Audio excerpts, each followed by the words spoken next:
Hello les amis, Harry Mariette, expert en Krav Maga. Une petite vidéo aujourd'hui. Pourquoi faire un test en Krav Maga?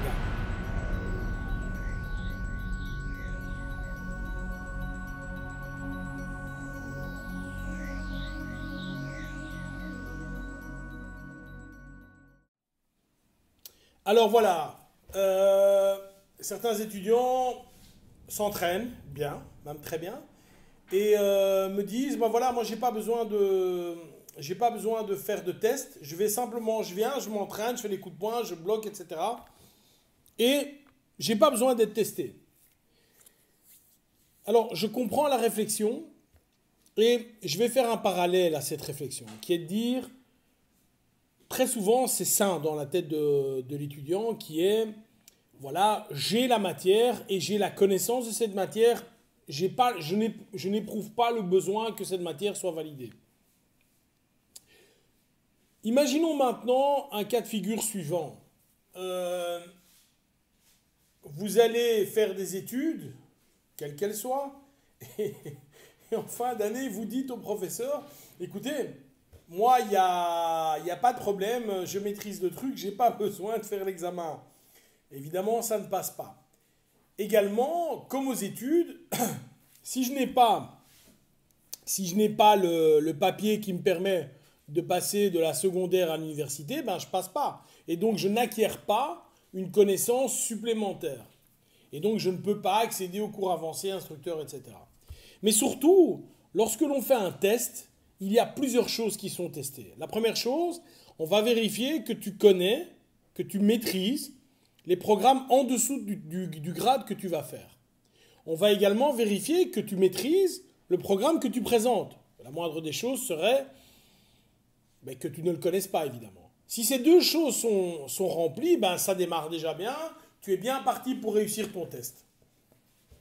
On va également vérifier quelles sont tes aptitudes physiques. Alors, je parle d'aptitudes physiques. C'est très bien de connaître les mouvements, mais si derrière ton poing, il y a la force d'une fourmi ou d'une limace, ça ne va pas aller. On veut voir des gens qui sont capables de développer des coups, frapper fort, etc. On veut voir des gens qui, lorsqu'ils frappent, sont capables de checker ce qui se passe après. On veut également voir des gens qui sont capables, en situation de stress, ce n'est pas une situation réelle, on s'entend bien, mais en situation de stress, de voir comment est-ce qu'ils vont se défendre. Il y a une option réelle qui n'est pas une option fake de fight. Il y a à tous les examens 15 minutes de combat, et 15 minutes de combat, si tu les as jamais fait, c'est très long. C'est très long. D'ailleurs, j'ai, pas plus tard qu'il y a quelques mois, un élève qui s'est mis sur le côté, qui a vomi et qui a continué. Alors, je ne veux pas du tout faire peur aux gens, hein, mais ça fait partie du truc. C'est-à-dire qu'à partir du moment où tu es P1, P2, on est dans la démonstration uniquement. Dès que tu vas à un grade P3, P4, etc., effectivement, tu dois savoir montrer, tu dois savoir également te battre. Également, physiquement, on va te demander une épreuve, pompage, abdos, etc. On veut être sûr que physiquement, tu puisses y arriver.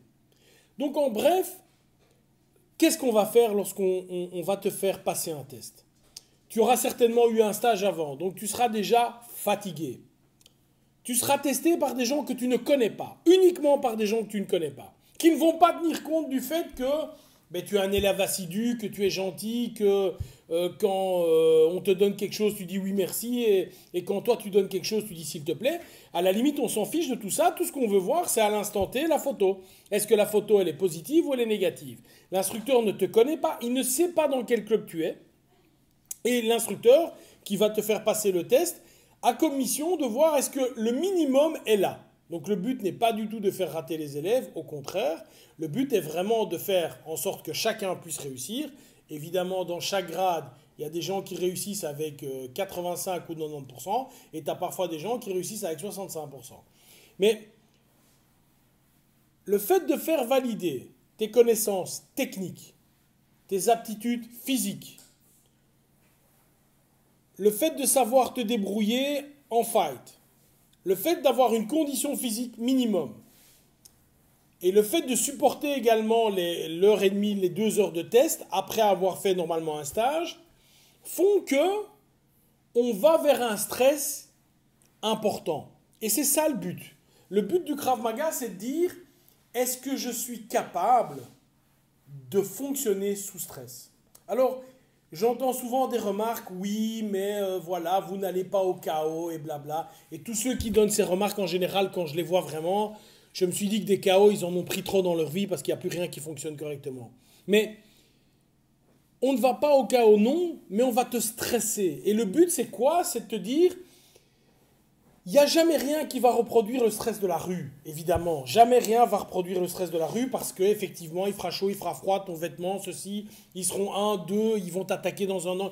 Jamais rien va reproduire. Mais on va essayer de s'approcher. Alors que quand tu estimes connaître, quand tu estimes être bien, en général, qu'est-ce qui se passe? Tu viens de voir l'exercice dans ton club, ton professeur vient de te le montrer, tu as vu l'exercice, tu prépares et tu fais l'exercice avec quelqu'un que tu connais.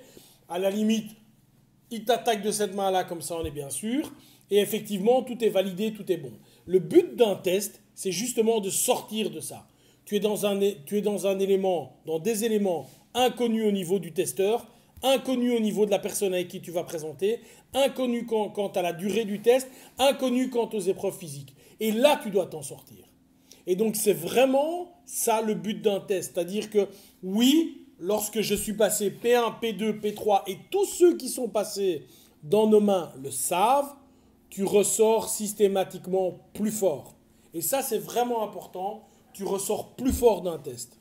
Et donc, c'est la raison pour laquelle ne te contente pas de t'entraîner, valide tes connaissances. Montre à la communauté et surtout à toi-même, oui, en situation de stress, je suis capable de reproduire ce que l'on m'a enseigné. Bye bye!